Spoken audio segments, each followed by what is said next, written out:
to take a minute to go over some functionality added to our MRP Regeneration in our 4.50 release, which is our March 31st, 2025 release. Specifically, this is around the regeneration of MRP. For those of you using MRP, you know that you can either fire off the regeneration either manually through this screen or a scheduled event from this screen. In other words, you keep Vicinity open, but it will fire off at a specific time, or it could be a scheduled event on the server.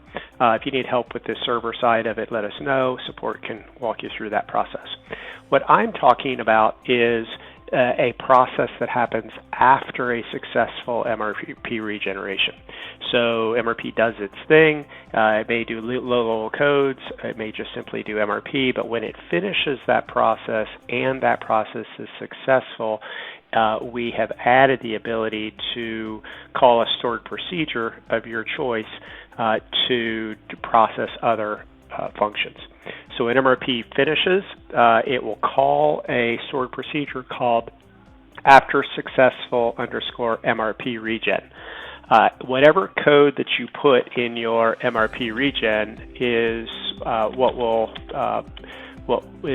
be showing or be running as soon as that job finishes. So the job will run, and then whatever code you put in this stored procedure will fire off.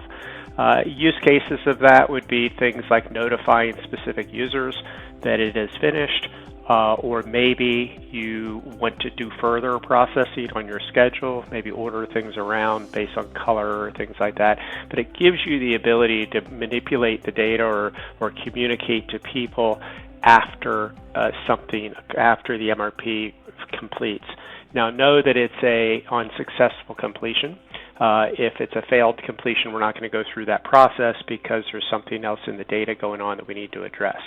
So I would suggest that if you're interested in something like this, just reach out to our support department at support@vicinitysoftware.com. They'll be happy to push you in the right direction, or if you'd like us to do the work, we could set up a project to be doing that type of work.